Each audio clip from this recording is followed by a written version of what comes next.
Adam Schiff. Mr. Chairman, it's always great to have you on the program. Thank you very much for being here tonight. Clearly, the alarm was sounded here, but you and the Speaker, as we just outlined, have concerns about how it was presented. And of course, you and I both know that there's so much the public doesn't understand about this because it's still classified. What else do you think Americans need to know about what's going on? Well, the threat from these three actors is not the same threat, and you get a sense of that from the director's statement, but it's a bit buried.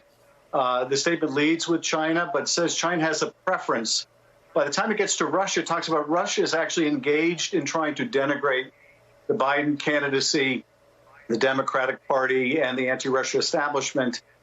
There's a lot more the intelligence community could say about what Russia is doing. And I think it could be really much more straightforward in terms of the relative threat between these actors, which is not at all the same. If you look at the very first statement that the director put out, it went into no detail. It was very generic. It's not as if things changed between then and a couple weeks later, except for the fact that that first statement was greeted with broad criticism, as it deserved. But even the more recent statement, while it's an improvement on the first, still leaves out a lot of information that can be shared with the American people that can help protect us from this Russian interference and can deter the Russians. And this is a key point, Kasie, which is Donald Trump has clearly not deterred the Russians from engaging. They're at it again. If anything, I think the sum total of the president's words and actions is to encourage the Russians to help him. But if we call them out on it, if we hold them accountable, then we can nonetheless provide a deterrent. The more generic, the more that the intelligence community seeks to blur the lines between what Russia is doing or China or Iran, the more the Russians will feel they will not be held accountable. You used the word encourage.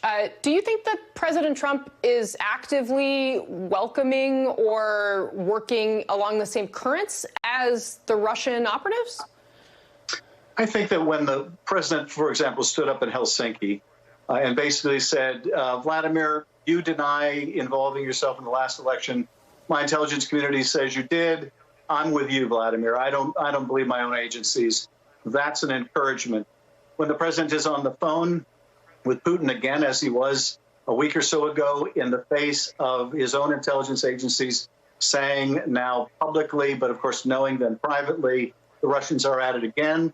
And the president is not willing to confront Putin. That is an encouragement.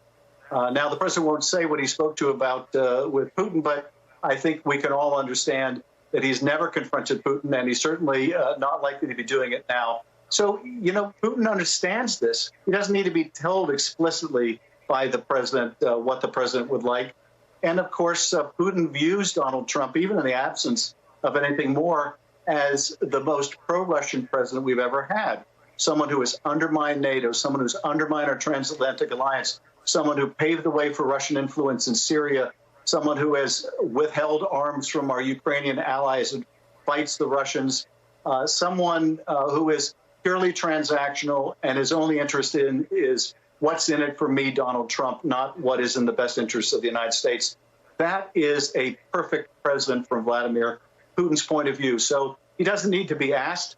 He understands the president's silence, and he also understands this president. We understand that you, of course, are privy to a lot of information that you can't talk about. But I'm curious, what if enterprising reporters or Americans were interested in digging further into what is going on? What subject matters are at the forefront of your mind as we sit here just a few months out from the election? Well, what I'm most concerned about is the president is out there every day essentially trying to discredit the votes of millions of Americans who are going to be voting by absentee ballot, voting from home because it's a pandemic. And that is a safer way to vote without risking getting ill. So he is discrediting those votes in advance. Well, this is tailor-made for amplification by a hostile power. Because what could be more disruptive of an American election than if a lot of Americans don't have faith in the outcome? And so I think this is a prime opportunity for the Russians to amplify the president's misinformation as false information. If it is a close election and the president contests the results, it's another supreme opportunity for the Russians to amplify that kind of discord in the United States. So that is what I think people need to be paying attention to. The president is undermining our democracy, and it's a great avenue for the Russians to make further mischief in undermining our social cohesion. Yeah. Well, and speaking of our institutions, Robert Draper in the New York Times magazine was reporting extensively on Trump's interactions with our intelligence agencies, and it suggests that the intelligence community has actually changed what it says to the president to try and keep him happy. Essentially, are you at all concerned that that would extend through the period of an election when we may be grappling with these questions? Absolutely. And, I think that we have seen this sadly now over the period of years. The intelligence community, I think, for a long time held out under the leadership of Dan Coats. It retained its independence, its willingness to speak truth to power.